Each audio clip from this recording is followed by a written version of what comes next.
Morning students, कैसे हो आप सब। आज हम लोग हिंदी का लेसन रीड करेंगे और समझेंगे। लेसन नंबर 15 सच्ची वीरता, पेज नंबर 103। ओके, तो अब हम हमारा लेसन स्टार्ट करते हैं। सबसे पहले रीड करेंगे पाठ के बारे में। प्रस्तुत पाठ में वीर और वीरता को परिभाषित किया गया है। निबंधकार ने बहुत ही सरल शब्दों व हमारे जीवन के आसपास बिखरे उदाहरणों से वीरता की विशेषताएं बताने का सार्थक प्रयास किया है। निबंधकार मीन्स राइटर। बराबर। लेसन हम लोग रीड करना स्टार्ट कर रहे हैं। सच्चे वीर पुरुष धीर, गंभीर और आज़ाद होते हैं। उनके मन की गंभीरता और शांति समुद्र की तरह विशाल और गहरी या आकाश की तरह स्थिर और अचल होती है। वे कभी चंचल नहीं होते। वे संसार के सच्चे परोपकारी होते हैं। ऐसे लोग दुनिया के तख्ते को अपनी आँखों की पलकों से हलचल में डाल देते हैं। जब ये शेर जागकर गरजते हैं तब सदियों तक उनकी आवाज़ की गूंज सुनाई देती रहती है। बाकी सब आवाज़ें बंद हो जाती हैं। वीर की चाल की आहट कानों में आती रहती है और कभी मुझे और कभी आपको मदमस्त करती है। कभी किसी की और कभी किसी की प्राण सरंगी वीर के हाथ से बजने लगती है। यहाँ पे जो लेसन है इसमें सच्चा वीर कैसा रहता है, ब्रेव, वीर मीन्स ब्रेव इंसान कैसा रहता है, उसके बारे में फर्स्ट पैराग्राफ में डिस्क्राइब किया हुआ है। जैसे धीर मतलब एकदम शांत और गंभीर और आज़ाद, मतलब जो वीर रहते हैं वो आज़ाद ख्याल के रहते हैं और उनको जो वो चाहे वो करते हैं वो लोग। सत्व गुण के समुद्र में जिनका अंतकरण निमग्न हो गया वे ही महात्मा, साधु और वीर हैं। वे लोग अपने क्षुद्र जीवन का परित्याग का ऐसा ईश्वरीय जीवन पाते हैं कि उनके लिए संसार के अभग्य मार्ग साफ हो जाते हैं। आकाश उनके ऊपर बादलों के छाते लगता है। प्रकृति उनके मनोहर माथे पर राजतिलक लगती है। हमारे असली सच्चे राजा वही साधु पुरुष हैं, हीरे और लाल से जुड़े हुए, सोने और चांदी के जर्क वर्क सिंहासन पर बैठने वाले। दुनिया के राजाओं को तो जो गरीब किसानों की कमाई हुई दौलत पर पीड़ोपाजीवी होते हैं। लोगों ने अपनी मूर्खता से वीर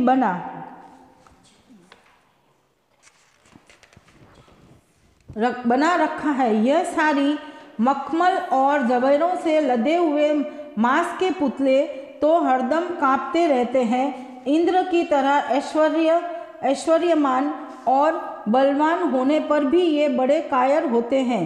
क्यों ना हो, इनकी हुकूमत लोगों के दिलों पर नहीं होती। एक बागी गुलाम और एक बादशाह की बातचीत हुई। यह कैदी गुलाम दिल से आज़ाद था। बादशाह ने कहा, मैं तुमको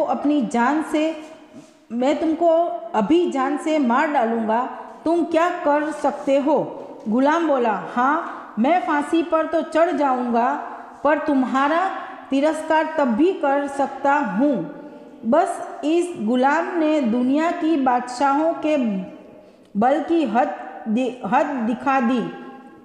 बस इतना ही जोर और इतना ही सेखी पर से झूठे राजा शरीर को दुख देते और मारपीट कर अनजान लोगों को डराते हैं और भोले लोग उनसे डरते रहते हैं। चूँकि सब लोग शरीर को अपना जीवन का केंद्र समझते हैं, इसीलिए जहाँ किसी ने उनके शरीर पर जरा जोर से हाथ लगाया वहीं वे मारे डर के अधमरे हो जाते हैं।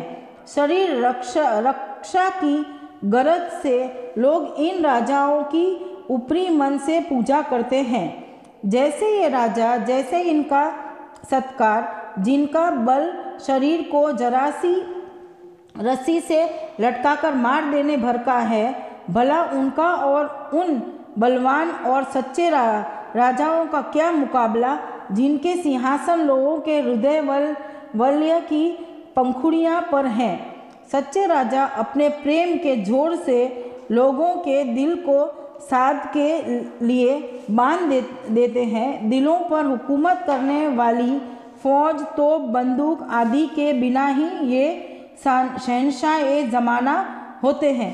यहाँ पर इस पैराग्राफ में हमको बताया गया है कि जो डरपोक लोग रहते हैं, जो अपनी जान के लिए डरते हैं, वही ऐसे जो गलत राजा रहते हैं उनकी तारीफ करते हैं, उनके सामने जी हुजूरी करते हैं, उनके सामने झुकते हैं। और जो इंसान डरता नहीं है, एकदम दिलेर रहता है, वो ऐसे राजाओं का तिरस्कार करता है और राजाओं की बात नहीं मानता है। कुछ राजा ऐसे भी हैं जो लोगों के दिलों पे राज करके और वो अपना शासन जमाए रखते हैं। मंसूर ने अपनी मौज के आकर कहा कि मैं खुदा हूँ। दुनिया के बादशाह ने कहा ये काफिर है, मगर मंसूर ने अपने कलाम को बंद ना किया। पत्थर मार मार कर दुनिया ने उसके शरीर की बुरी दशा की, परंतु उस मर्द के हर बोल से यही शब्द निकले, अनहलक आ ब्रह्मिस, मैं ही ब्रह्मा हूँ। मंसूर का सूली पर चढ़ना उसके लिए सिर्फ खेल था। ऐसे देवी वीर रुपया, पैसा, माल, धन का दान, जब वे दान देने की इच्छा करते हैं तब अपने आप को हवन कर देते हैं। बुद्ध महाराज ने जब एक राजा को मृग मारते देखा तब अपने शरीर आगे कर दिया, जिससे मृग बच गया। बुद्ध का शरीर चाहे चला जाए। ऐसे लोग बड़े मौके का इंतज़ार नहीं करते, छोटे मौक़ों को ही बड़ा बना देते हैं। महाराज रणजीत सिंह ने फौज से कहा, अटक के पार जाओ। अटक चढ़ी हुई थी और भयंकर लहरें उठ रही थी। जब फौज ने कुछ उत्साह जाहिर न किया तब उस वीर को जोश आया। महाराजा ने अपना घोड़ा दरिया में डाल दिया। कहा जाता है कि अटक सूख गई और सब पार निकल गए। दुनिया में जंग के सब सामान जमा है। लाखों आदमी मरने मारने को तैयार हो रहे हैं। गोलियां पानी की बूंदों की तरह मूसलधार बरस रही हैं। यह देखो, वीर का जोश आया। उसने कहा, हॉल्ट, ठहरो। तमाम फौज निस्तंभ होकर संकेत की हालत में खड़ी हो गई। अल्पस के पहाड़ों पर फौज ने चढ़ना ज्यों ही असंभव समझा, त्यों ही वीर ने कहा, अल्पस है ही नहीं। फौज को निश्चय हो गया कि अल्पस है ही नहीं और सब लोग पार हो गए। एक भेड़ चराने वाली और सातों गुण में डूबी हुई युवती कन्या के दिल में जोश आते ही कुल फ्रांस एक भारी शिकस्त से बच गया। अपने आप को हर घड़ी और हर पल महान बनाने का नाम वीरता है। वीरता के कारनामों को अपनी दिनचर्या में लिखते भी नहीं।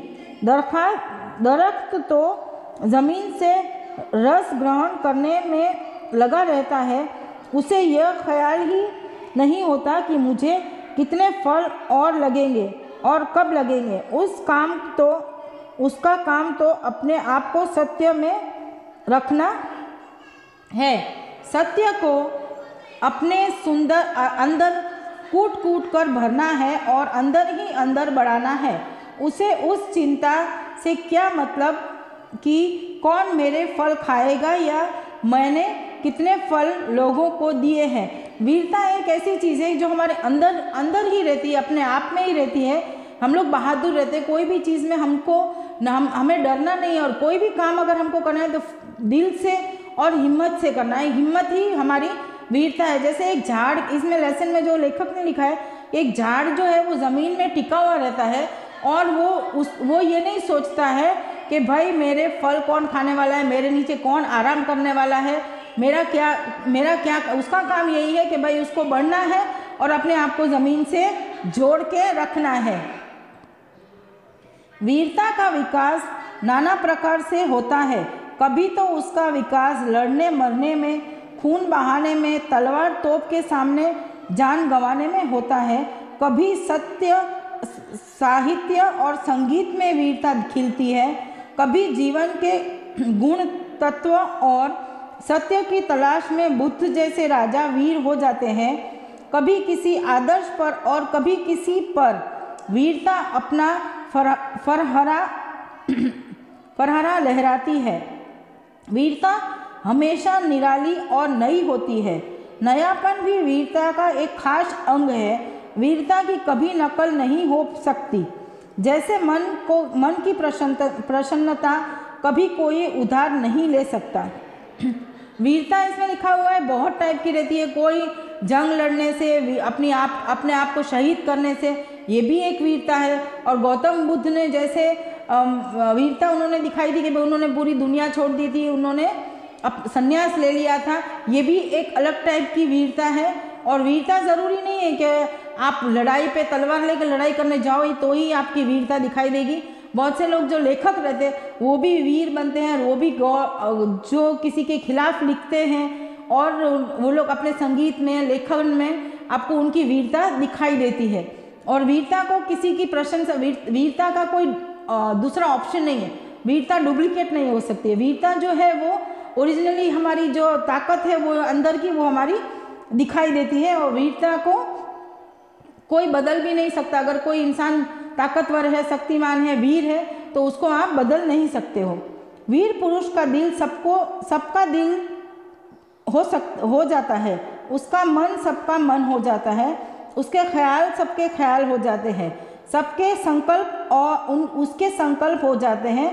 उसका बल सबका बल हो जाता है। वह सबका और सब उसके हो जाते हैं। जो इंसान ताकतवर रहता है उनकी सब प्रशंसा करते हैं और उनकी सोच के साथ में लोग जल्दी मिल जाते हैं। उनका साथ देने के लिए भी लोग जल्दी तैयार हो जाते हैं। वीरों के बिना बनाने के कारखाने कायम नहीं हो सकते। वो तो देवदार के दरख्तों की तरह जीवन के अरण्य में खुद ब खुद पैदा होते हैं और बिना किसी के पानी दिए, बिना किसी के दूध पिलाए, बिना किसी के हाथ लगाए तैयार होते हैं। दुनिया के मैदान में अचानक ही सामने आकर ये खड़े हो जाते हैं। उनका सारा जीवन अंदर ही अंदर होता है। बाहर तो जवाहरात की खानों की ऊपरी ज़मीन की तरह कुछ भी दृष्टि में नहीं आता। वीर की जिंदगी मुश्किल से कभी कभी बाहर नज़र आती है। जो वीर इंसान रहता है, जो वो अपने आप को कभी दिखाता नहीं, कहीं बाहर नहीं आता है। वो उसको जो भी करना रहता है वो अपने अंदर में अपने आप ही कर देता है और किसी प्रशंसा की, किसी की तारीफ की उसको राह नहीं रहती। और एक वीर इंसान को आप बना नहीं सकते हो। वो खुद से अंदर से ही उसकी वीरता रहती है और वो खुद ही बनता है वो इंसान। वह लाल गुदड़ियों के भीतर छिपा रहता है। कंधारों में, गारों में, छोटी छोटी झोपड़ियों में बड़े बड़े वीर महात्मा छिपे रहते हैं। पुस्तकों और अखबारों को पढ़ने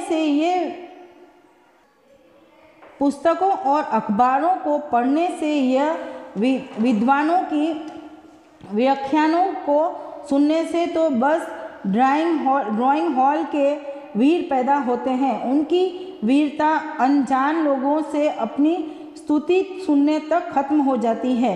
असली वीर दुनिया की बनावट और लिखावट के मुखौलों के लिए नहीं जीते। बेचारी मरियम का लाडला खूबसूरत जवान अपने मद में मतवाला और अपने आप को शहंशाह हकीक कहने वाला ईसा मसीह क्या उस समय कमज़ोर मालूम होता है? जब भारी सलीब उठाकर कभी गिरता, कभी जख्मी होता है और कभी बेहोश हो जाता है।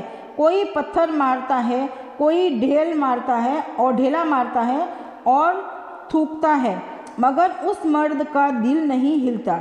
कोई ऋषि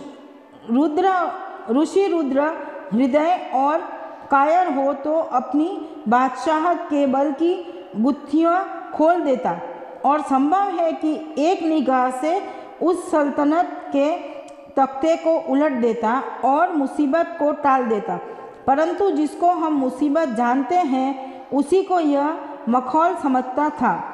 सूली ऊपर सेज पिया की सोने दो मीठी मीठी नींद है आती।